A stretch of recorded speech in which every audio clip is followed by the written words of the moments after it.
নাসাই শরীফের এক হাদিসের মধ্যে আছে 2881 নম্বর হাদিস, 2881। ক্বালা রাসূলুল্লাহ সাল্লাল্লাহু আলাইহি ওয়াসাল্লাম, আল্লাহ নবী বলেন, খামসু ফাওয়াসিক ইউকতালনা ফিল হিল্লি ওয়াল হারাম। 5টা ফাসিক প্রাণী আছে, এই ফাসিক প্রাণীদেরকে মক্কা শরীফের ভিতরে যেই জায়গায় হত্যা হারাম, রক্তপাত করা হারাম, ওই জায়গায় তাদেরকে মেরে ফেলা যায়। রক্তপাত করা যেখানে হারাম, হিলব এটাকে হারাম বলা হয়। হারামের একটা এরিয়া আছে কাবা শরীফের পাশে, তো এই জায়গায় রক্তপাত করা জায়েজ নাই। কিন্তু 5 শ্রেণীর দুষ্ট প্রাণী আছে, এদেরকে মারা জায়েজ আছে। এদেরকে ওই জায়গায় মারা কি আছে? এদেরকে বাহিরে মারাও জায়েজ আছে, সেখানে মারাও জায়েজ আছে। 1 নাম্বার আল গুরাব, কাক। কি বলেন তো? আপনারা আবার যে কোনো কাকরে মেরে লেন না, এটা ওই জায়গার কথা, মানে দুষ্ট, এরা খুব দুষ্টামি করে। 2 নাম্বার আল হিদআহ, শকুন। শকুন ওই জায়গায় ডিস্টার্ব করে। 3 নাম্বার আল আনকুর, আল কালবুল আনকুর। কালবুল আনকুর মানে হলো দংশনকারী কুকুর। একটা ভালো কুকুর, একটা দংশনকারী, এরা খালি ডিস্টার্ব করে। তো ওই জায়গায় যদি এরকম থাকে, এটা মারা যায় আছে। এটাকে হাদিসে বলা হয়েছে ফাসেক। এই কুকুর কি বলা হয়েছে? এই কাককে বলা হয়েছে ফাসেক, এই কুকুরকে বলা হয়েছে ফাসেক। আর একটা কি রাসূল সাল্লাল্লাহু শুকন, এটাকে বলা হয়েছে ফাসেক। তো রাসূল সাল্লাল্লাহু আলাইহি সাল্লাম বলেন, এগুলো দুষ্ট, এগুলো অনিষ্ট, এগুলো মানুষের ক্ষতি করে। আল ফারা, আরেকটা হলো ইঁদুর। আরেকটা কি বলেন তো? ইঁদুর। এই ইঁদুর এটা খুব ক্ষতি করে। 5 নাম্বার আল আকরাব, বিচ্ছু, বিষাক্ত বিচ্ছু। এইগুলা ফাসেক নবীজি বলছেন, এগুলার হত্যা করা জায়েজ আছে। এখন দেখেন, ফাসেক প্রাণী 5 শ্রেণী। এটা যদি দুষ্টামি করে কাক, শকুন যদি দুষ্টামি করে, কুকুর যদি দুষ্টামি করে, ইঁদুর যদি দুষ্টামি করে, বিচ্ছু যদি দুষ্টামি করে, হাদিসে এইগুলারে ফাসেক বলা হয়েছে। তো হাদিসে দুষ্টামির কারণে এরা যদি ফাসেক হয়, কোন মুসলমান যদি ইসলামের বিধান না পালন করে, অন্যান্য দুষ্টামি করে, সেও ফাসেকের খাতায় নাম লেখে। সেও কিসের খাতায় নাম উঠাবে? ফাসেক। ইসলামের বিধিবিধান না মানলে সেও ফাসেক হয়ে যাবে। এখন ফাসেক কারা? আল্লাহ বলেন, আল্লাযীনা ইয়ানকুদুনা আহদাল্লাহি মিন বাদি মিসাকি। 1 নাম্বার, যারা আল্লাহর সাথে ওয়াদা করার পরে ওয়াদা ভঙ্গ করে, এরা হলো ফাসেক। আসতেছি আমি কথায়। 2 নাম্বার, ওয়ায়াকতাউনা মা আমারাল্লাহু বিহি আইয়ুসালা। আল্লাহ যা জোড়া লাগাইতে বলছে, এটা যারা ছিন্ন করে, তারাও ফাসেক। 3 নাম্বার, ওয়ায়ুফসিদুনা ফিল আরদ, জমিনের মধ্যে যারা অশান্তি সৃষ্টি করে, তারাও ফাসেক। তাহলে 1 নাম্বার, আল্লাহর ওয়াদা রক্ষা যারা করে না, তারা ফাসেক। 2 নাম্বার, আল্লাহ যা জোড়া লাগাইতে বলে, তারা তা ছিন্ন করে, তারাও ফাসেক। 3 নাম্বার, জমিনের মধ্যে যারা অশান্তি সৃষ্টি করে, তারাও ফাসেক। তারাও কি বলেন তো? ফাসেক। এবার শোনেন, জাফর রহমতুল্লাহি আলাইহি, ঐতিহাসিক তাফসীর কারক, নাম কি বলেন তো? জাফর। উনি বলেন, মুনাফিকের বিখ্যাত 6টা আলামত আছে। ওই মুনাফিক, যেই মুনাফিকরা দুনিয়ার মধ্যে খুব প্রভাব নিয়ে চলে, তাদের 6টা আলামত। তিনি বলেন, দুনিয়ার মধ্যে একদল মুনাফিক আছে, যারা মানুষের সামনে খুব ভাব নিয়ে চলে, খুব দেমাগ নিয়ে চলে, খুব দেমাগ নিয়ে চলে। তাদের আলামত হলো 6টা। জোরে বলেন, কয়টা? 1 নাম্বার, ইজা হাদ্দাসু কাযাবু, তারা কথা বললে মিথ্যা কথা বলে। 2 নাম্বার, ইজা ওয়াদু আখলাফু, তারা যখন ওয়াদা করে, ওয়াদা খেলাফ করে। 3 নাম্বার, ওয়াইদা তুমিনু খানু, তাদের কাছে আমানত রাখলে আমানতের খেয়ানত করে। 4 নাম্বার, ওয়ানাকাদু আহদাল্লাহ, তারা আল্লাহর সাথে যে ওয়াদা করে, ওই ওয়াদা তারা ভঙ্গ করে। 5 নাম্বার, ওয়াকাতউ মা আমারাল্লাহ, আল্লাহ যা জোড়া লাগাইতে বলে, এটা ছিন্ন করে। 6 নাম্বার, ওয়া আফসাদু ফিল আরদি, দুনিয়ার মধ্যে অশান্তি সৃষ্টি করে। এটা হলো দুনিয়ার মধ্যে প্রভাব বিস্তারকারী মুনাফিকের এই 6টা আলামত। যে মুনাফিক ভাবসাব নিয়ে থাকে, এবং আমরাও জানি এটা যে মুনাফিক, সবাই জানে যে এটা ইমানদার নাম দিছে, যদিও যে এটার মধ্যে বাটপার আর কেউ নাই। তো জাফর রহমতুল্লাহ আলাইহি বলেন যে এটার মধ্যে তোমরা 6টা আলামত পেয়ে যাবা। এটা কথা বললে মিথ্যা বলবে। 2 নাম্বার, এটা ওয়াদা করলে খেলাফ করবে। 3 নাম্বার, এটার কাছে আমানত রাখলে খেয়ানত করবে। 4 নাম্বার, এটা আল্লাহর সাথে ওয়াদা খেলাফ করবে। 5 নাম্বার, আল্লাহ যা জোড়া লাগাইতে বলছে, এটা তারা ছিন্ন করবে। 6 নাম্বার, এটা জমিনের মধ্যে ফাসাদ সৃষ্টি করবে। এটা চিহ্নিত মুনাফিকের 6 আলামত। কি মুনাফিক? মানে যারা আমরা চিনি। আরেক দল আছে যাদেরকে আমরা চিনি না, এরা ভয়ে আমাদের সামনে প্রকাশ করে না, হে যে মুনাফিক। এই মুনাফিকের গোপন আলামত হলো তিনটা। বলেন কয়টা? ওই প্রথম তিনটা। ইজা হাদ্দাসা কাযাবা, কথা বললে মিথ্যা বলে। বুখারী শরীফের 33 নম্বর হাদিসে আছে, এটা কথা বললে মিথ্যা বলে। ওয়াইদা ওয়াদা আখলাফা, ওয়াদা করলে খেলাফ করে। ওয়াইদা তুমিনা খানা, এটার কাছে আমানত রাখলে আমানতের খেয়ানত করে। এটা হলো কে? চুপচাপ মুনাফিক। ও কি করে? চুপে চুপে আপনার সাথে যা বলবে মিথ্যা বলবে, কিন্তু আপনার মনে হবে সত্য কথা, আসলে বলছে মিথ্যা। এ আপনার সাথে ওয়াদা করার পরে এমন ভাবে বলবে, ভাই তুমি আমারে দাও 10,000 টাকা দাও, আগামী শুক্রবারে জুমার ঠিক আগে, আজানের আগে দিয়ে দেব। আর শুক্রবার মরার আগে হবে না, শুক্রবার মরার আগে হবে না। এই ওয়াদা খেলাফ, এই চিন্নি, এগুলো চুপচাপ। 3 নাম্বার, এর কাছে যখন আপনি কোনো জিনিস আমানত রাখবেন, মনে হবে এর মতো পিসাব পুরা দুনিয়াতে নাই, রাখার পরে বুঝবেন এ আপনার আর চিনে না। তাহলে এগুলো হলো গোপন। আর প্রকাশ্যে যেগুলা, এগুলা মিছা কথাও করবে প্রকাশ্যে, ওয়াদা খেলাফ করবে প্রকাশ্যে, আমানত রাখলে খেয়ানত করবে প্রকাশ্যে।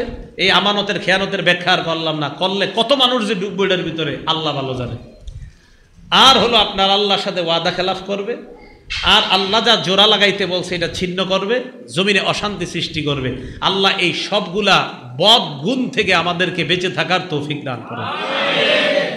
এবার আসেন আলোচনায় ঢুকি।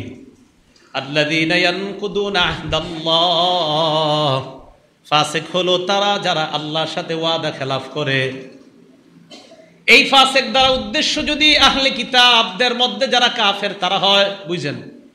আহলে কিতাবদের দ্বারা উদ্দেশ্য হলো যাদেরকে আল্লাহ তাওরাত কিতাব দিয়েছেন, তাওরাত কিতাবের মধ্যে লেখা আছে একজন নবী আসবে, মুহাম্মদ সাল্লাল্লাহু আলাইহি ওয়াসাল্লাম। এই নবীর অনুসরণ করবা তোমরা। তাওরাত কিতাব পড়ার সময় তারা ওয়াদা করছে, হ্যাঁ আল্লাহ ওয়াদা করলাম মুহাম্মদ নামে নবী যিনি আসবে তারা আমরা মানবো, তার কথা শুনবো, তিনি যা বলবে তা মানবো। আমাদের নবী আসলেন, আসার পর ইমানের দাওয়াত দিলেন, দাওয়াত দেওয়ার পর আহলে কিতাবদের বেঈমানরা মুনাফিকরা কয় আমরা আপনার কথা মানি না। বলেন নাউজুবিল্লাহ। তাহলে আল্লাহর সাথে ওয়াদা করছে না তাওরাত কিতাবে যে নবী আসলে আমরা মানবো, তাহলে আল্লাহর সাথে ওয়াদা ভঙ্গ করলো। এটা একটা, মন দিয়ে শুনেন। 2, আল্লাহর সাথে আরেকটা ওয়াদা, সেই ওয়াদাটা হলো আমি আপনি এই সবাই আমরা যেখানে যারা আছি, আমাদের আত্মাগুলা আল্লাহ বানানোর পর সবগুলাকে একটা জগতে রাখছে, এটার নাম রুহের জগৎ। বলেন কি জগৎ? ওই জগতের মধ্যে হামান, কারুন, ফেরাউন, সাদ্দাত, নবী, ইমানদার, বেঈমান, আলী, অলি, আউলিয়া, গাউস, কুতুব সবাই ছিল। এখন আল্লাহ সবার সামনে এসে বলছে আলাস্তু বিরাব্বিকুম, আমি কি তোমাদের রব না? সবগুলা আত্মা একসাথে জবাব দিয়েছে ক্বালু বালা শাহিদনা, মাবুদ আমরা সাক্ষী দিলাম আপনি আমাদের রব, আমরা আপনাকে রব হিসাবে মেনে নিলাম। রব হিসাবে, রব হিসাবে আমি আপনি আল্লাহকে মানলাম রুহের জগতে। দুনিয়াতে আসার পর ফেরাউন কয় আমি সবচেয়ে বড় রব। ফেরাউন কি কয়? আমি বড় রব। নমরুদ কয় রব আবার কে? ইব্রাহিম নবী কয় রব হলেন তিনি। ফাইন্নাল্লাহা ইয়াতি মিনাল মাশরিকি ফাতি বিহা মিনাল মাগরিব, রব হলেন তিনি যিনি সূর্যকে প্রতিদিন পূর্ব দিক থেকে উঠায়। নমরুদ তুমি যদি রব হও তাহলে সূর্যটা তুমি পশ্চিম দিক থেকে উঠায় দেখাও। ইব্রাহিম নবীকে নমরুদ প্রথমে প্রশ্ন করছে রবকে। ইব্রাহিম নবী বললেন আল্লাযী ইউহয়ী ওয়া ইউমীত, রব হলেন তিনি যিনি জীবন দেয়, যিনি মৃত্যু দেয়। নমরুদ কয় ফানা উহয়ী ওয়া উমীত, আমিও তো জীবন দেই, আমিও তো মরণ দেই। 2 লোক ধরছে, ধরার পর একটারে মারছে, আরেকটারে জেলখানায় ঢুকাইছে। যেটারে মারছে মারার পর কয় দেখো আমি মারলাম। জেলখানায় যেটারে রাখছে রাখার পর কিছুদিন পর ছেড়ে দিয়ে কয় দেখো আমি জীবন দিলাম। মারছে যেটারে মারার পর কয় এই যে আমি মারলাম, আরেকজনকে আমি জীবন দিলাম। মারার নাম আর জীবন দেওয়ার নাম যদি রব হয়, নমরুদ কয় আমিও রব। ইব্রাহিম নবী কয় এটারে থামানোর একটা উপায় আছে। তখনই বললেন ফাইন্নাল্লাহা ইয়াতি বিশ-শামসি মিনাল মাশরিক, আমার আল্লাহ সূর্য উঠায় পূর্ব দিক থেকে। তুমি যদি রব হও তাহলে তুমি সূর্যটা পশ্চিম দিক থেকে উঠায় দেখাও। ফাবুহিতাল্লাযী কাফার, নমরুদ সাথে সাথে ইব্রাহিম নবীর সাথে হেরে যায়। আর কথায় পারে নাই। তো নমরুদ রুহের জগতে বলছে আল্লাহ আপনি রব, দুনিয়াতে কয় আমি রব। ফেরাউন রুহের জগতে বলছে আল্লাহ আপনি রব, ফেরাউন কয় আনা রব্বুকুমুল আলা, আমি তো বড় রব। আমি আপনি আমরা সবাই ওয়াদা করলাম আল্লাহ রব। শুধু তাই নয়, আমি আপনি এই রব বলার মধ্যে ওয়াদা করলাম আল্লাহ আপনি আমার ব্যক্তি জীবনের রব, 2 নাম্বার আপনি আমার পারিবারিক জীবনের রব, 3 নাম্বার আপনি আমার সামাজিক জীবনের রব, 4 নাম্বার আপনি আমার অর্থনৈতিক জীবনের রব, 5 নাম্বার আপনি আমার রাষ্ট্রীয় জীবনের রব, 6 নাম্বার আপনি আমার আন্তর্জাতিক জীবনের রব। আমরা আপনাকে রব মানলাম। আমি আপনি 5 ওয়াক্ত নামাজ আদায় করি ফজরের নামাজের সময়। ছেলের বয়স 25-30 বছর, ডাক দিতে গেলে মা কয় ডাক দিও না, রাত 3টায় ঘুমাইছি। কয়টায়? এই যে আপনি পারিবারিক জীবনে রব না আল্লাহরে মানছেন, তো ছেলের নামাজ না পড়াইলে কোথায় মানলেন? কথা মনে বুঝেন নাই? ব্যক্তি জীবনে রব কে? বুঝলাম। তা আপনি ব্যক্তি জীবনে রব আল্লাহরে মানেন, তাই ফজর নামাজে আসলেন। এখন ছেলেরে ডাক দেওয়াটা এটা কোন রব? পারিবারিক জীবনে। ছেলেরে যে নামাজে ডাকবেন এটা কোন ক্ষেত্রে? পারিবারিক জীবনে। তো ছেলের নামাজে ডাক দিতে গেলে বিবি কয় ডাক দিয়েন না, রাত 3টায় ঘুমাইছে। তো পারিবারিক জীবনে কোথায় রব মানলেন? আপনার বিবিরে আপনি নামাজের কথা বলেন না, আপনার মেয়েকে আপনি বলেন না, আপনি নিজে নামাজ পড়েন, কপালে দাগও পড়ে গেছে। আপনি ব্যক্তি জীবনে আমার রবকে রব মানতেছেন, পারিবারিক জীবনে মানছেন না। যদি মানেন তো বিবিরেও নামাজ পড়াবেন, যদি মানেন মেয়েকেও বলবেন নামাজ পড়তে, যদি মানেন ছেলেকেও নামাজ পড়তে বলবেন। বরং আপনি টেনশনে থাকেন যে নামাজে ডাক দিলে ছেলেটার স্বাস্থ্যের কোনো ক্ষতি হয় কিনা। ভাই কথা বোঝার চেষ্টা করেন। তাহলে ব্যক্তি জীবনে রবকে, হ্যাঁ ব্যক্তি জীবনে রবকে, 3 সামাজিক জীবনে রব আল্লাহ। চা দোকানের সামনে দিয়ে আসার নামাজে আপনি আসলেন, আসার সময় দেখলেন একদল মুসলমান টেলিভিশন দেখতেছে, তাদেরকে আপনি নামাজের কথা বললেন, এই তো সামাজিক জীবনে আপনি রব মানলেন। টেলিভিশন দেখে মুসলমান, চলো নামাজে যাই, নামাজে যাই। সমাজের কয়টা মুসলমানরে আপনি নামাজের দাওয়াত দিয়েছেন? হুজুর একজনরেও দেই নাই। তো আপনি না আল্লাহরে সামাজিক জীবনেও রব মানছেন? যদি মানেন তাহলে মানুষকে কেন দাওয়াত দেন না? 3। 4 নাম্বার বলেন অর্থনৈতিক জীবনের রব কে? জোরে জোরে বলেন কে? তাহলে সুদ খান কেন?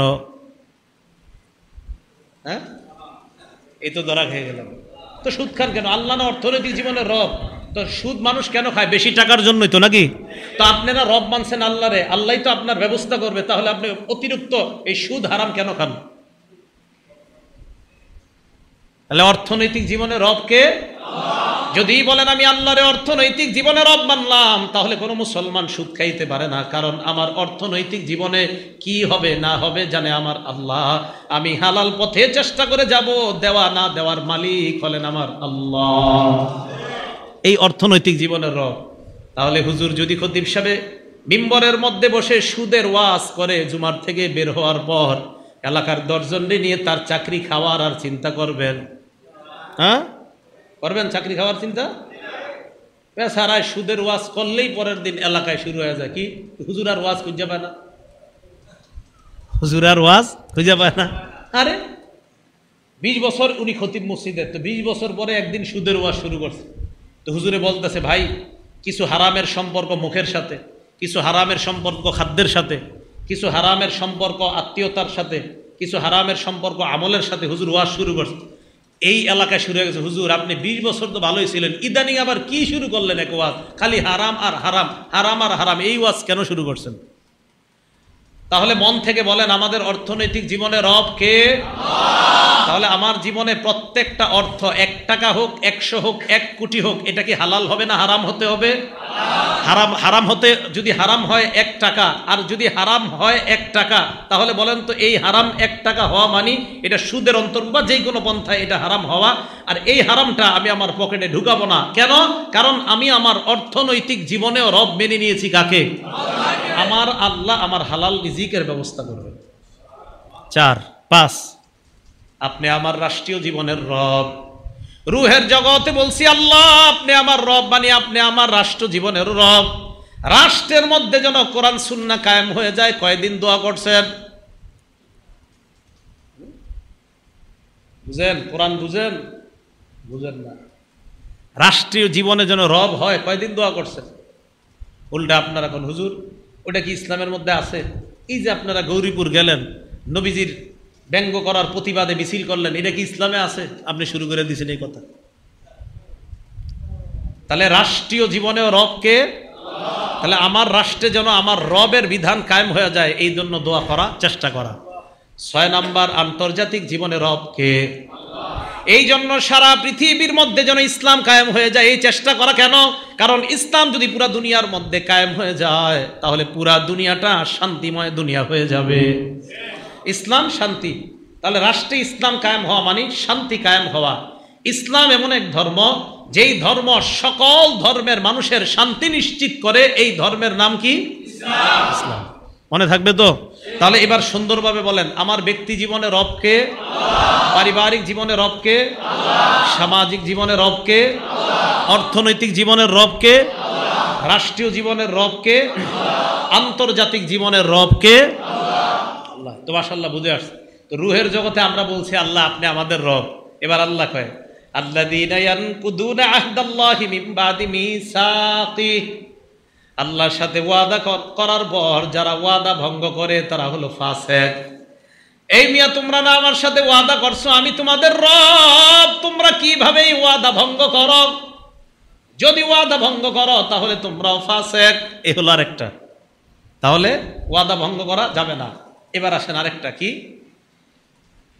ওয়াদা ভঙ্গ দ্বারা উদ্দেশ্য? মুফাসসিরিনে কেরাম লেখছেন ইমতিসালু আওয়ামিরিল্লাহ ওয়াল ইজতিনাবু আন নাওয়াহিল্লাহ।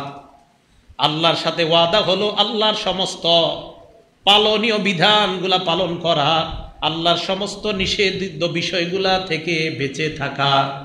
আল্লাহর সাথে ওয়াদা মানে হলো আল্লাহর আদেশগুলা পালন করা, আল্লাহর নিষেধগুলা থেকে বেঁচে থাকা। বাংলাটা বলেন, আল্লাহর সাথে ওয়াদা মানে আল্লাহর আদেশগুলা পালন করা, মেনে নেওয়া, হ্যাঁ, আর আল্লাহর নিষেধগুলা থেকে বেঁচে থাকা।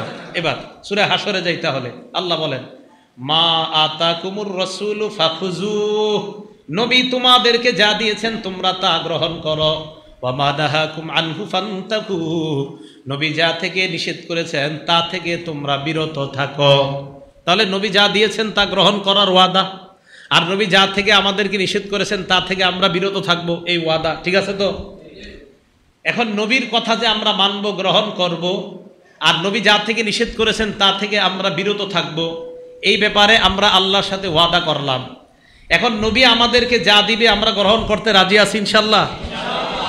আমাদের নবী দুনিয়ার মধ্যে আমাদের জন্য 2টা জিনিস রেখে গেছেন, বলেন কয়টা? 1 নাম্বারের নাম কোরআন, বলেন কি? 2 নাম্বার সুন্নাহ, বলেন 2 নাম্বার। 1 নাম্বার, 2 নাম্বার সুন্নাহ। হ্যাঁ, এই বয়ান কেন করতেছি খুব ভালো করে বুঝেন। আপনাদের সামনে এমন এক ফিতনা আসতে পারে যেই ফিতনা এসে আপনাদেরকে বলবে কোরআন থাকতে আবার সুন্নতের কি দরকার, কোরআন থাকতে আবার হাদিসের কি দরকার। এই ফিতনা আপনাদের সামনে এসে বলবে, এবং ফেসবুকে আপনাদেরকে অনেকে বন্ধু বানায়ও ফেলছে যারা আপনারে ফেসবুকে দাওয়াত দিচ্ছে যে কোরআন থাকতে আবার হাদিসের কি দরকার, এবং ওই দাওয়াত পাওয়ার পর থেকে আপনি চেঞ্জ হয়ে গেছেন অনেক। এখন শোনেন, আমি আর আপনি না কোরআনে ওয়াদা করছি নবী যা দিবে এটা গ্রহণ করব, ওয়াদা করছি না? তা আপনি কোরআন কই মানলেন? আমি কোরআন মানি, তো কোরআন মানলেন কই? কোরআন যদি মানেন তো রসুল যা দিছে 2টাই গ্রহণ করতে হবে। রসুল কয়টা দিছে? কোরআন সুন্নাহ, কোরআন সুন্নাহ। দলিল সহিহুত তারগিব 40 নম্বর হাদিস, ক্বালা রাসূলুল্লাহি সাল্লাল্লাহু আলাইহি ওয়াসাল্লাম তারাকতু ফীকুম মা ইন ইতাসামতুম বিহি ফালান তাদিল্লু আবাদা। আমি তোমাদের কাছে এমন 2টা জিনিস রেখে গেলাম, যদি তোমরা আঁকড়ে ধরতে পারো তোমরা পথভ্রষ্ট হবে না। 1 নাম্বার কিতাব আল্লাহ, আল্লাহর কিতাব। 2 নাম্বার সুন্নাত নবী, আল্লাহর নবীর সুন্নাত। তাহলে বলেন আল্লাহর কোরআনের মধ্যে আল্লাহ বলছে নবী যা দিয়েছেন গ্রহণ করো। আমি আপনাদের কাছে জানতে চাই আমাদের নবী আমাদেরকে কয়টা জিনিস দিয়েছেন? 2টা, কোরআন সুন্নাহ। মাশাআল্লাহ। এখন যদি কেউ আপনাদেরকে বলে শুধু কোরআন মানো, আপনি বলবেন না, কোরআনও মানতে হবে, সুন্নতও মানতে হবে। কোরআনও মানতে হবে, হ্যাঁ বলবে কেন? আপনি বলবেন কোরআনে আল্লাহ বলছে তাই। হ্যাঁ বলবে কোরআনে কি বলছে আল্লাহ? আপনি বলবেন আল্লাহ কোরআনে বলছে, নবী যা দেয় এটা গ্রহণ করো, আর আমার নবী দিছে 2টা, কোরআন এবং সুন্নাহ। সোজা হিসাব। আবার বলছি, এই ছেলে শুধু কোরআনের কথা বলতেছে, আমারে আপনারা দাওয়াত দিচ্ছে, মনে করেন ভাই শুধু কোরআন মানলেই তো চলে, হাদিসের কি দরকার? তা আমরা পাল্টা বলবো, জি ভাই আমরা কোরআন মানি, কোরআন মানি বলেই হাদিস মানি। আবার উনি বলবে শুধু কোরআন মানো, তখন আমরা জবাব দেব ভাই আমরা কোরআন মানি, আর কোরআন মানি বলেই হাদিসও মানি। তো হে বলবে এটা কেমনে? তখন আমরা বলবো সূরা হাসরে আল্লাহ বলছে নবী যা দিয়েছে এটা গ্রহণ করো। তো সূরা হাসরের ওই কথা অনুযায়ী নবী আমগরে দিয়েছে দুইটা, কোরআন এবং সুন্নাহ। তাই কোরআন অনুযায়ী আমরা কোরআন এবং সুন্নাহ দুইটা গ্রহণ করলাম। মনে থাকবে নি কথাটা? এখন রাসূল আকরাম সাল্লাল্লাহু আলাইহি সাল্লাম এক হাদিসের মধ্যে জানায় গেছে এমন একটা জামানা আসবে যেই জামানায় মানুষ আমারে আপনারে শুধু কোরআন দিয়া ধোঁকা দিতে চাইবে আর বলবে হাদিসের কোনো দরকার নাই। নাউজুবিল্লাহ বলেন। কিতাবের নাম ইবনে মাজাহ, হাদিস নাম্বার 12। আপনাদেরকে কেউ ফেসবুকে দাওয়াত দিলে নগদ বলবেন যে ইবনে মাজার 12 নাম্বার হাদিসে নবীজি বলছে। কি বলছে? ক্বালা রাসূলুল্লাহ সাল্লাল্লাহু আলাইহি ওয়াসাল্লাম, আল্লাহ নবী বলেন ইউশিকুর রাজুলু মুত্তাকিআন আলা আরিকাতি, এমন একটা জামানা আসবে যেই জামানায় মানুষ সিংহাসনের উপর আসন দিয়ে বসবে। ইউহাদ্দাসু বিহাদিসিম মিন্নি, আমার হাদিস তার সামনে পেশ করা হবে। হাদিসের দাওয়াত দেওয়ার পর ওই ব্যক্তি বলবে বাইনানা ওয়া বাইনাকুম কিতাবুল্লাহ, আমাদের মাঝে কোরআন আছে, কোরআন থাকতে হাদিসের কি দরকার? বলেন নাউজুবিল্লাহ। দেখেন এই লোকরে হাদিস বললে বলবে হাদিসের কি দরকার, কোরআনই তো যথেষ্ট। আবার আপনারে বুঝাবে ফামা ওয়াজাদনা ফীহি মিন হারামিন হারামনা, কোরআনের হারাম মানলেই তো হয়। ওয়ামা ওয়াজাদনা ফীহি মিন হালালিন ইস্তাহলালনা, কোরআনের হালাল হালাল মানলাম, কোরআনের হারাম হারাম মানলাম, হাদিসের কি প্রয়োজন? এবার আমার আপনার জবাব হবে তুমি যদি হাদিস না মানো, আল্লাহ নবী বলে দিয়েছেন আলা ওয়া ইন্নামা হাররামা রাসূলুল্লাহ মিসলু মা হাররামাল্লাহ, শোনো তোমরা আমি নবী যা হারাম করেছি আমার হারাম করা আল্লাহর হারাম করার মতো হারাম হয়ে যায়। তাহলে আমার হারাম করা আল্লাহর হারাম করার মতো, আমার হালাল করা আল্লাহর হালাল করার মতো। তাহলে বলেন তাহলে নবী আমাদেরকে কয় জিনিস দিয়ে গেছেন? দুইটা, কোরআন সুন্নাহ। বলেন কোরআন সুন্নাহ। এখন আসবে আরো প্রশ্ন। কি প্রশ্ন? যে জুমার নামাজের দিন যে আপনারা আজান দেন, 2 আজান, কয় আজান? আরে জুমার আগে কয় আজান হয়? এক আজানে মসজিদে আসেন, আরেক আজানে হুজুর খুতবা দেয়, তাই তো? এখন আবার আরেক দল আপনারে বলবে জুমার নামাজের আজান যে 2টা দেন এটা আবার কই পাইলেন? কত সমস্যা। উনি আপনাকে বলবে এক আজান সুন্নত, নবীর সুন্নত, আরেক আজান কই পাইলেন? আপনি জবাব দিবেন জুমার নামাজের দিন এক আজান নবীর সুন্নত, কথাটা সত্য। আরেক আজান হযরতে উসমানের সুন্নত। বলেন এক আজান নবীর সুন্নত, কার সুন্নত? আরেক আজান কার সুন্নত? উসমান রাদিয়াল্লাহু তাআলা আনহুর সুন্নত। এবার আপনাকে পাল্টা প্রশ্ন করবে নবীর সুন্নত মানি বুঝতে পারলাম, উসমানের সুন্নত যে মানো এটার কোনো দলিল আছে কিনা? কত টেনশন। জবাবে বলবেন ইবনে মাজার 42 নাম্বার হাদিসে দলিল আছে। ইবনে মাজাহ কিতাবের নাম, কয় নাম্বার হাদিস? হ্যাঁ, কথা মন দিয়ে বুঝেন। ক্বালা রাসূলুল্লাহ সাল্লাল্লাহু আলাইহি ওয়াসাল্লাম, আল্লাহ নবী বলেন আলাইকুম বিসুন্নতি ওয়া সুন্নাতিল খুলাফাইর রাশিদিন আল মাহদিয়িন, তোমরা আমার সুন্নত আঁকড়ে ধরো, আমার খোলাফায়ে রাশেদা হেদায়েত প্রাপ্ত সাহাবার সুন্নত তোমরা আঁকড়ে ধরো, আমার সুন্নত আঁকড়ে ধরো, আমার হেদায়েত প্রাপ্ত সাহাবা খোলাফায়ে রাশিদিন যারা তাদের সুন্নত আঁকড়ে ধরো। এক সুন্নত আজান, এটা নবীর সুন্নত থেকে পাইলাম। আরেক সুন্নত উসমানের সুন্নত, আর নবীও বলছে খোলাফায়ে রাশেদার সুন্নত আঁকড়ে ধরবা। বলেন তো হযরতে উসমান 4 খলিফার মধ্যে আছে কিনা?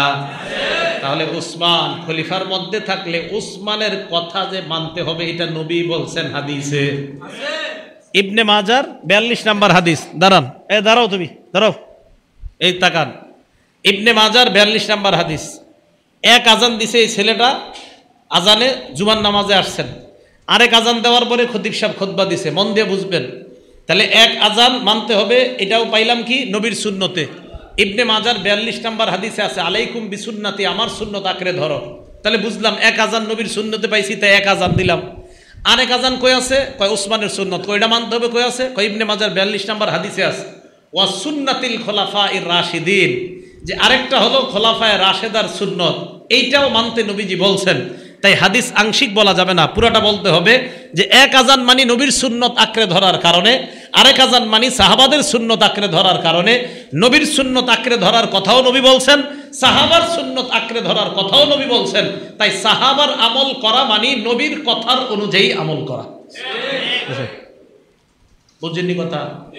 তাহলে কোরআন সুন্নাহ, বলেন কোরআন সুন্নাহ। তাহলে কোরআনও মানতে হবে, সুন্নতও মানতে হবে। বুখারী শরীফ হাদিস নাম্বার ৭,২৮১ নাম্বার হাদিস।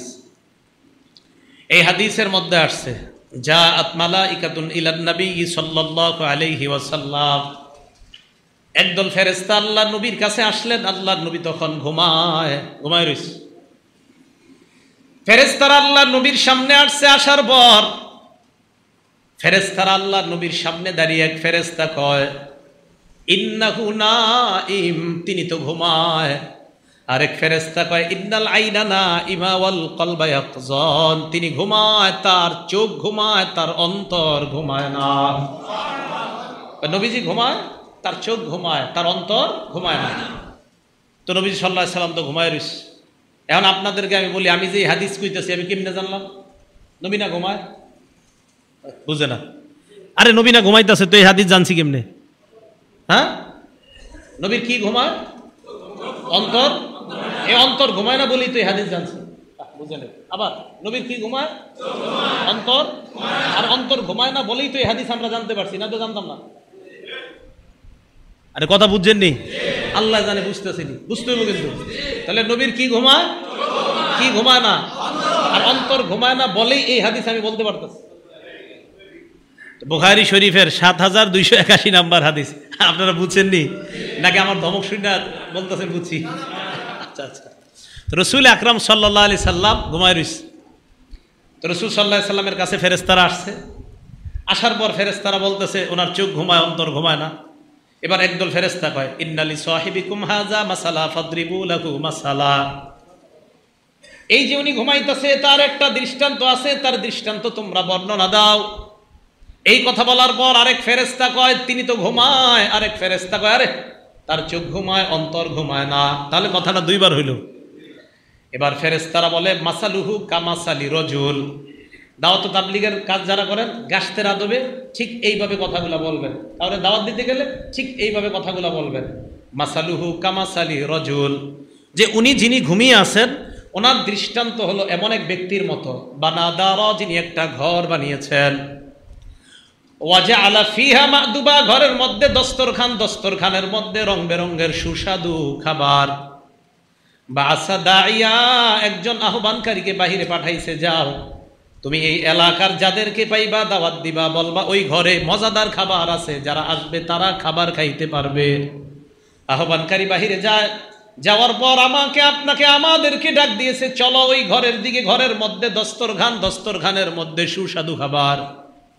ফামান আজাবাদ দাইয়া দাখালাদ দার ওয়া আকালা মিনাল মা'দুবা, যারা ওই আহ্বানকারীর ডাকে সাড়া দেয় তারা ঘরের মধ্যে যাইতে পারে, দস্তরখানার খাবার খাইতে পারে।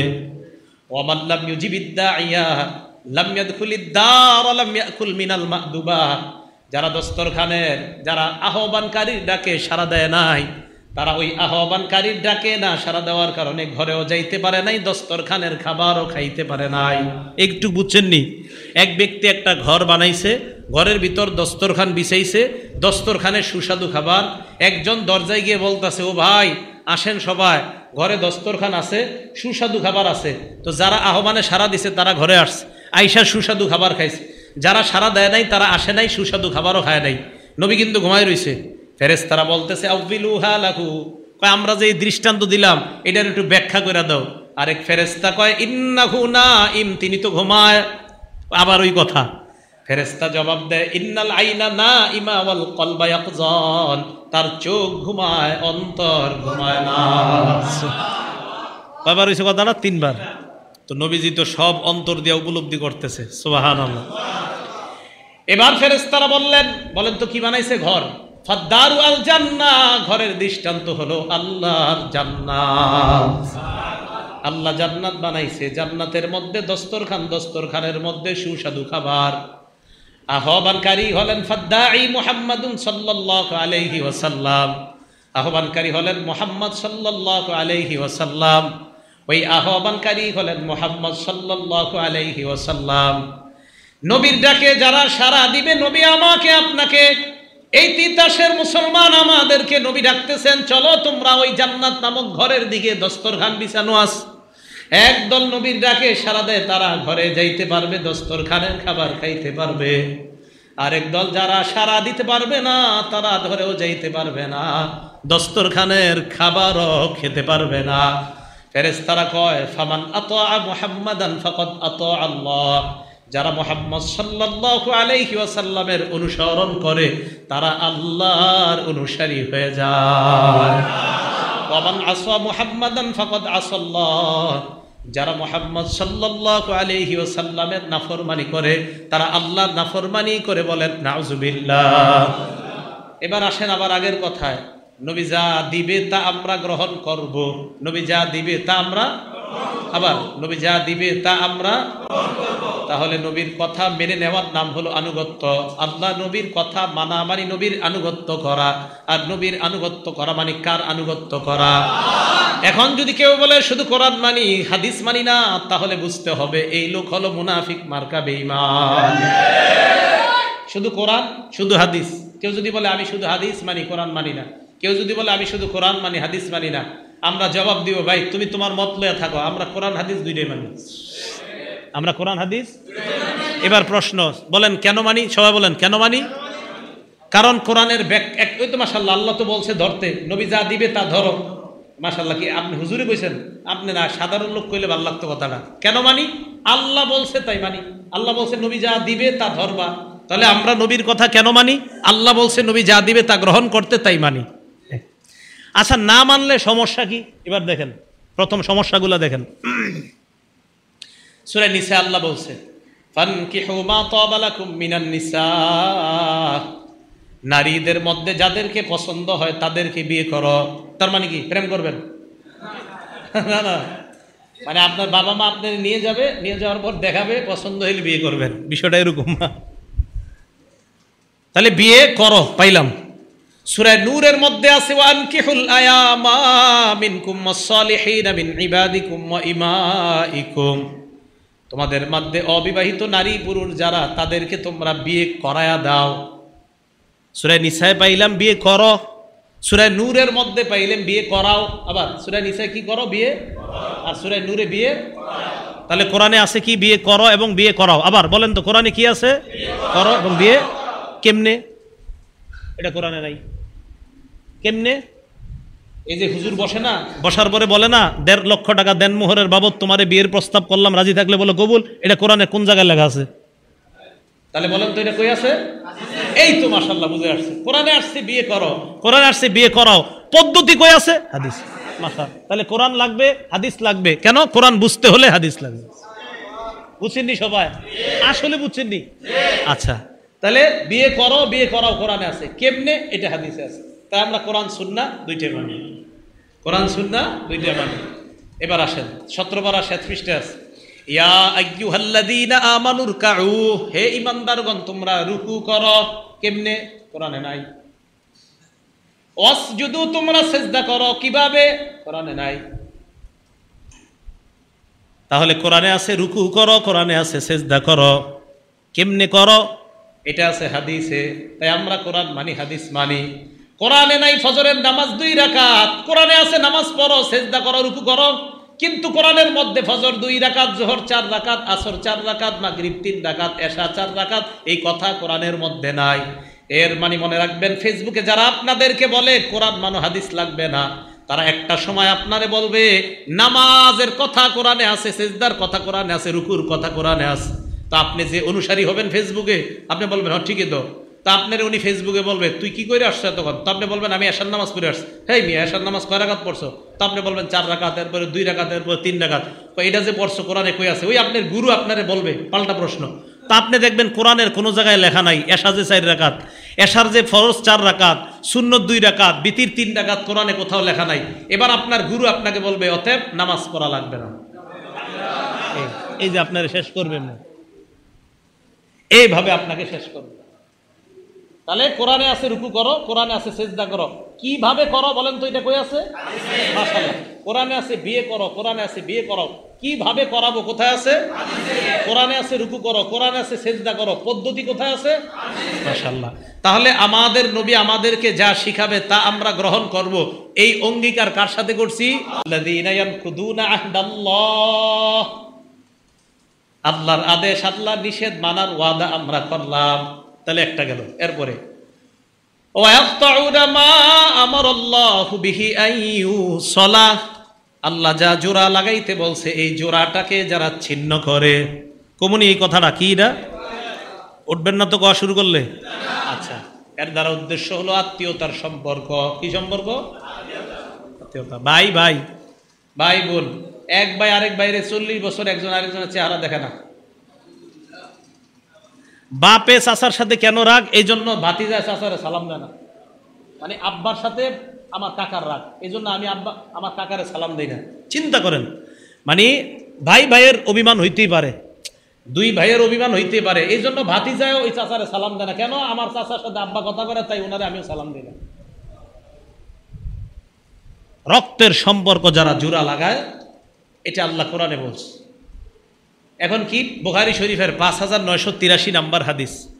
এক ব্যক্তি নবীজির কাছে আসছে, আসার পর নবীজিরে বললেন, আখবিরনি বিআমালিন ইয়া রাসূলুল্লাহ ইউদখিলুনিল জান্নাহ, হুজুর আমারে কিছু আমল শিখায়া দেন যে আমলগুলা করলে আমি জান্নাতে যাব। নবীজি বললেন, 4টা আমল করবা, তাহলে সহজে জান্নাতে যাইতে পারবা। বলেন কয়টা? 1 নাম্বার তা'বুদুল্লাহ লা তুশরিকু বিহি শাইআ, আল্লাহর ইবাদত করবা, এই ইবাদত করতে গিয়ে আল্লাহর সাথে শিরিক করবা না। বলেন আমরা ইবাদতে শিরিক করব না। রাজি আছি তো? এখন মাদ্রাসার ওলামায়ে কেরাম যারা বলবে যে এই এই ইবাদত শিরিক আছে, ওনারা বলার পরে শিরিক ছাড়তে রাজি আছি সবাই? এটা কেন বললাম? আপনারা হোমনার আশেপাশে, তো হোমনার আশেপাশে একটু গন্ধ আছে কিছু একটা জিনিসের, এই গন্ধ যাতে ইবাদতে না থাকে সাবধান থাকবেন। আচ্ছা, কি গন্ধ? এটা হুজুররা কইব। এই হলো আপনার 1 নাম্বার, ইবাদত করো, শিরিক করবা না। 2 নাম্বার তুকিমুস সালাহ, নামাজ পড়বা। 3 নাম্বার তুতিজ যাকাত, যাকাত আদায় করবা। 4 নাম্বার তাসিলুর রহিম, রক্তের সম্পর্ক রক্ষা করবা। মরবা আল্লাহর জান্নাতে প্রবেশ করবা। রক্তের সম্পর্ক রক্ষা করবা। সহিহ বুখারী হাদিস নাম্বার 5984 নাম্বার হাদিস। ক্বালা রাসূলুল্লাহ সাল্লাল্লাহু আলাইহি ওয়াসাল্লাম লা ইয়াদখুলুল জান্নাতা কাতিউন, রক্তের সম্পর্ক ছিন্নকারী জান্নাতে প্রবেশ করবে না। বলেন নাউযুবিল্লাহ। সহিহ বুখারী হাদিস নাম্বার 5985 নাম্বার হাদিস। ক্বালা রাসূলুল্লাহ সাল্লাল্লাহু আলাইহি ওয়াসাল্লাম, আল্লাহ নবী বলেন, মান সাররাহু আইয়ুবসাতা লাহু ফি রিজকিহি ওয়া ইউনসালাহু ফি আসরিহি, কোন মানুষ যদি চায় তার রিজিকে বরকত, তার হায়াতে বরকত। রিজিকে আর হায়াতে বরকত কারা চান? সবাই চান? হাত নামান। বলেন তো কয় জিনিসে বরকত? রিজিক এবং নবীজি বলেন, কেউ যদি চায় রিজিকে এবং হায়াতে বরকত, ফালইয়াসিল রাহিমা, সে যেন রক্তের সম্পর্ক রক্ষা করে। আল্লাহ তার হায়াতেও বরকত দিবেন, রিজিকেও বরকত দিয়ে দিবেন। তাহলে কেউ যদি চায় তার রিজিকে বরকত হোক, কেউ যদি চায় তার হায়াতে বরকত হোক, তাহলে সে যেন রক্তের সম্পর্ক করে। বাস্তবিক অর্থে আপনি দেখবেন, আপনার যে আত্মীয় স্বজনরা আপনারে দেখতে পারে না, খালি কয় আপনি নাকি তাদের খোঁজ নেন না, কিন্তু আপনি যদি ঠিকই চুপি চুপি তাদের খোঁজ খবর রাখেন, আপনি দেখতেছেন আপনারা তারা ঠকাইতেছে, এরপরে আপনি সম্পর্ক রক্ষা করতেছেন। 10 বছর পর চিন্তা ভাবনা করে দেখবেন আপনি ভালো আছেন তাদের চাইতে। সত্যি আপনি চিন্তা করে দেখেন আপনি ভালো আছেন, আল্লাহ আপনারা ভালো রাখছে। সহিহ বুখারী হাদিস নাম্বার 5987 নাম্বার হাদিস। আল্লাহ যখন এই দুনিয়া পুরাটা বানাইছে, ইন্নাল্লাহা খালাকাল খালকা হাত্তা ইযা ফারাগা মিনাল খালকি, পুরা দুনিয়া বানানোর পর আল্লাহ যখন সৃষ্টি থেকে অবসর হলেন, কামাতির রহিম, রক্তের সম্পর্কটা আল্লাহর সামনে দাঁড়ায় গেছে। সুবহানাল্লাহ। কে দাঁড়াইছে? আরে উনি আর আমি দাঁড়াইছি না, না, সম্পর্কটা দাঁড়াইছে। এটা কেমন দেখতে আল্লাহ জানে। আল্লাহর সামনে দাঁড়াইছে, দাঁড়ানোর পর কয় আল্লাহ হাদা মাকামুল আইজ বিকা মিনাল কতিআ, আল্লাহ আপনার কাছে অভিযোগ করার জন্য দাঁড়াইছি। কি অভিযোগ? কয় মাবুদ, যারা রক্তের সম্পর্ক ছিন্ন করে তাদের ব্যাপারে অভিযোগের এটাই তো শ্রেষ্ঠ জায়গা। আল্লাহ কি বলে দেখেন, আমা তারদাইনা আন আসিলা মান ওয়াসালাকি, রক্তের সম্পর্ককে আল্লাহ বলে তুমি কি এতে সন্তুষ্ট না তোমাকে যারা রক্ষা করবে আমি আল্লাহ তাদেরকে রক্ষা করার ওয়াদা করলাম। ভাই বাংলাটা সুন্দরভাবে বুঝেন, যারা রক্তের সম্পর্ক, আত্মীয়তার সম্পর্ক রক্ষা করবে আল্লাহ তাদেরকে রক্ষা করবে। ও আক্তামান কত তোমাকে যারা ছিন্ন করবে আমি তাদেরকে ছিন্ন করব, বলেন নাউজুবিল্লাহ। সহিহ বুখারী হাদিস নাম্বার 5990 নাম্বার হাদিস। ক্বালা রাসূলুল্লাহ সাল্লাল্লাহু আলাইহি ওয়াসাল্লাম, আল্লাহর নবী বলেন ওয়ালাকিন লাকুম রাহিমুন আবুল্লুহা বিবালালিহা। নবীজি বলেন রক্তের সম্পর্কের একটা রস আছে, এই রসের মাধ্যমে আমি নবী রক্তের সম্পর্কটাকে প্রাণবন্ত করে রাখি, সজীব করে রাখি। রক্তের সম্পর্কের একটা রস আছে, এই রসের মাধ্যমে আমি রক্তের সম্পর্কটাকে প্রাণবন্ত করে রাখি, সজীব করে রাখি। তো মনে রাখবেন, রক্তের সম্পর্ক যারা রক্ষা করবে তাদের রিজিকে বরকত হবে, তাদের হায়াতে বরকত হবে। কথাটা মনে থাকবে তো সবার? সহিহ বুখারী হাদিস নাম্বার 5991 নাম্বার হাদিস। আপনাদের অনেকের অভিযোগ আছে, আমি জানি, এই বয়ান করার পরেও অভিযোগটা করতে পারেন কানে কানে। তো অভিযোগ করার আগে আমি অভিযোগটা বলে দিই, জবাবটাও দিয়ে দিই। কি হুজুর, আমার ভাইয়ের সাথে আমি কথা কইতে চাই, হেই কয় না, আসেনি হুজুর, আমি তো সম্পর্ক রক্ষা করতে চাই কিন্তু আমার সাথে হেরা রক্ষা করে না। এই অভিযোগটা আপনাদের মসজিদের হুজুরও পায়, আশেপাশের মাদ্রাসা ওলামারাও পায়। হুজুর, আপনারা কোন আত্মীয়তার সম্পর্ক ঠিক রাখতে, আমি তো ঠিক রাখতে চাই, এরাই আমার সাথে ঠিক রাখে না। আসেনি অভিযোগটা? আচ্ছা, এবার অভিযোগের জবাব হাদিস থেকে নেন। ক্বালা রাসূলুল্লাহ সাল্লাল্লাহু আলাইহি ওয়াসাল্লাম, বুখারী 5991। আল্লাহ নবী বলেন লাইসাল ওয়াসিলু বিল মুকাফি। একটু ধরেন তো এটা, দেখেন সবাই, এই মনে করেন উনি আমার রক্তের সম্পর্ক, আমি ওনারে দিলাম এটা। নবীজি কয় শুধুমাত্র এই যে দায়িত্ব আদায় করলা এটার নামই সম্পর্ক রক্ষা করা না, মানে এটার নামও তো রক্ষা করা। কয় শুধুমাত্র এটাই যে রক্ষা করা তা না। কয় তাহলে কোনটা রক্ষা করা? নবীজি বলেন, এবার ছেড়ে দেন এটা, এই ওনার সাথে আমি ছিন্ন করলাম। নবীজি বলেন ওয়ালাকিনিল ওয়াসিলুল্লাযী ইযা কুতিআত রাহিমুহু ওয়াসালাহা। রক্তের সম্পর্ক প্রকৃত রক্ষাকারী সে যে ছিন্ন করার পর উনি আমার সাথে ছিন্ন করতেছে আর আমি এটা জোড়া লাগানোর চেষ্টা করতেছি। নবী কয় তুমি প্রকৃত রক্তের সম্পর্ক রক্ষাকারী। তাহলে প্রশ্নের জবাব পাইছেননি? হুজুর, এ আমার সাথে রক্ষা করতে চায় না। নবীজি কয় এ না চাইলে কি হয়েছে, তুমি রক্ষা করার চেষ্টা চালায় যাও, তুমি আল্লাহর দরবারে প্রকৃত রক্তের সম্পর্ক রক্ষাকারী হবে। ভাই বুঝছেননি?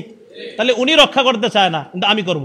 আমি বারবার যাব, ঈদের দিন খোঁজ নিব ভাইয়ের, ভাই আমার সাথে কথা বলতে চায় না, আমি খোঁজ নিব। ভাই আমার দেখলে অন্য রাস্তা দিয়ে যাইতে চায়, আমি ভাইয়ের ছেলেদের মাধ্যমে খোঁজ নিব, তোমার আব্বা ভালো আছে কিনা। ভাই আমার এই রাস্তায় দেখলে অন্য পথে যায়, কিন্তু আমি চেষ্টা চালায়া যাব আমার ভাইয়ের সাথে সম্পর্ক রক্ষা করার। কারণ একটা হাদিস মনে রাখবেন, নবীজি বলছে সম্পর্ক ছিন্নকারী জান্নাতে যাবে না। আল্লাহ হেফাজত করেন। আরশ কই জানেননি আপনারা? আরশ, হ্যাঁ, জান্নাতুল ফেরদাউসের উপরে হলো আরশ। সুবহানাল্লাহ। হাদিস আছে জান্নাতের ব্যাপারে, আমার একটা বয়ান আছে মনে হয়, দেখবেন ইউটিউবে প্রায় 37টা আলোচনা আছে ওটাতে। তো দেখবেন যে অমিন ফাওকিহা আল আরশ, জান্নাতুল ফেরদাউসের উপরে আরশ, জান্নাতুল ফেরদাউসের উপরে। এবার আমার দিকে তাকান, রক্তের সম্পর্ক, মুসলিম শরীফের হাদিস, আর রহিমু মুআল্লাকাতুন বিল আরশ, রক্তের সম্পর্ক আরশের সাথে এখনো ঝুলা আছে, এইভাবে ঝুইলা ঝুইলা বলতে থাকে মান ওয়াসালানি ওয়াসালাহুল্লাহ, যে আমারে রক্ষা করে আল্লাহ যেন তারে রক্ষা করে। অমান কতানি কতাহুল্লাহ, যে আমারে ছিন্ন করে আল্লাহ যেন তারে ছিন্ন করে। রক্তের সম্পর্ক এটা বলতেছে আরশের সাথে ঝুলা ঝুলা। ভাই সম্পর্ক জুড়েন, আল্লাহ তৌফিক দান করেন। আবু দাউদ শরীফ 4902 নম্বর হাদিস। নবীজি বলেন মা মিন যামবিন আজদারু আইয়ুআজ্জিলাল্লাহু লিসাহিবিহিল উকুবাতা ফিদ দুনিয়া ওয়া মা ইয়াদখিরু লাহু ফিল আখিরাহ মিসলুল বাগী ওয়া কাতিআতির রাহিম। রাসূল আকরাম সাল্লাল্লাহু আলাইহি সাল্লাম বলেন, রক্তের সম্পর্ক ছিন্নকারীরে দুনিয়াতে তো আল্লাহ আযাব দিবেই, আখিরাতে যে তার জন্য কি আযাব রাখছে, যে এত ভয়ঙ্কর শাস্তি রক্তের সম্পর্ক ছিন্নকারীর জন্য। দেখা দিস, তাহলে এটা ছিন্ন করা যাবে না।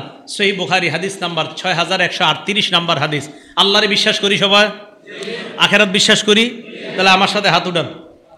ক্বালা রাসূল, হাদিস পুরোটা বলার পরে হাত নামাইবেন। ক্বালা রাসূলুল্লাহ সাল্লাল্লাহু আলাইহি ওয়াসাল্লাম মান কানা ইউমিনু বিল্লাহ, বলেন যে আল্লাহরে বিশ্বাস করে, ওয়াল ইয়াউমিল আখির, যে আখিরাত বিশ্বাস করে, ফালইয়াসিল রহিম, সে যেন রক্তের সম্পর্ক রক্ষা করে। হ্যাঁ, তাহলে আমি হাদিসটা বলি, বলার পরে বাংলাটা আবার আমার সাথে বলবেন। মান কানা ইউমিনু বিল্লাহি ওয়াল ইয়াউমিল আখিরি ফালইয়াসিল রহিমা, যে আল্লাহ বিশ্বাস করে, আখিরাত বিশ্বাস করে, সেজন্য রক্তের সম্পর্ক রক্ষা করে। দেখা যাবো কালকে থেকে কারা কারা রক্তের সম্পর্ক রক্ষা করেন। আপনি কথা বল না একজনের লোকে 10 দিন, আপনার ভাইয়ের লোকে কালকে একটা সালাম দিবেন, আসসালাম, বাড়িতে গিয়ে আসসালাম আলাইকুম ভাইজান কেমন আছেন। আপনার ভাই জাহান নামে যাইতে চান, আপনি তো যাইতেছেন না, তা আপনি আগে সালাম দিন, আসসালাম আলাইকুম ভাইজান ভালো আছেন, হ্যাঁ সর, বাস আপনার দায়িত্ব আপনি পালন করতেছেন, তাহলে আপনি ইনশাল্লাহ জান্নাতে যাবেন। ইনশাল্লাহ আপনি আপনার দায়িত্ব পালন করেন, আল্লাহ তৌফিক দান করেন। ইবনে মাজা কিতাবের নাম 3251 নম্বর হাদিস, 3251, 3251, আব্দুল্লাহ ইবনে সালামের বর্ণনা। নবীজি সাল্লাল্লাহু আলাইহি সাল্লাম বলেন 4টা আমল করবা নিরাপদে জান্নাতে যাইবা। বলেন কয় আমলে নিরাপদে জান্নাত? আবার কয় আমলে নিরাপদে জান্নাত? 1, আফশুস সালাম, সালাম দাও। বলেন কি দাও? 2 নাম্বার আতইমুত তাআম, খাবার খাওয়াও। কি খাওয়াও? 3 নাম্বার ওয়াসিলুল আরহাম, রক্তের সম্পর্ক রক্ষা করো। কি রক্ষা করো? 4 নাম্বার ওয়াসাল্লু বিল্লাইলি ওয়ান নাসু নিয়াম, মানুষ যখন রাতে ঘুমায় তাহাজ্জুদের নামাজ পড়ো। তাদখুলুল জান্নাতা বিসালাম, নিরাপদে জান্নাতে প্রবেশ করো। মনে থাকবে নি? সালাম, খাবার খাওয়ানো, 3 নাম্বার রক্তের সম্পর্ক রক্ষা করা, 4 নাম্বার রাতের বেলা তাহাজ্জুদ পড়া। আল্লাহ পাক রব্বুল আলামিন আমাদের সকলকে রক্তের সম্পর্কগুলো রক্ষা করার তৌফিক দান করেন। এবার আসেন ফাসেক কারা? 1 নাম্বার যারা ওয়াদা ভঙ্গ করে, 2 নাম্বার যারা রক্তের সম্পর্ক ছিন্ন করে, 3 নাম্বার ওয়াইফসিদুনা ফিল আরদ, যারা জমিনে অশান্তি সৃষ্টি করে। আল্লাহ পাক রব্বুল আলামিন আমাদের সকলকে এই ফাসেকের খাতায় যেন আমরা নাম না লেখাই। বলেন তো মশার দৃষ্টান্ত কার? আল্লাহ। মশা এই দৃষ্টান্ত কার? আল্লাহ। ইমানদাররা কোনো প্রশ্ন করবে না, কারণ বলছে কে? আল্লাহ। প্রশ্ন ছাড়া আমরা বিশ্বাস করি। আল্লাহ পাক রব্বুল আলামিন আমাদের সকলকে যে কথাগুলো শুনলাম বললাম খাঁটি ইমানদার হয়ে যেন কবরে যাইতে পারি আল্লাহ তৌফিক দান করেন।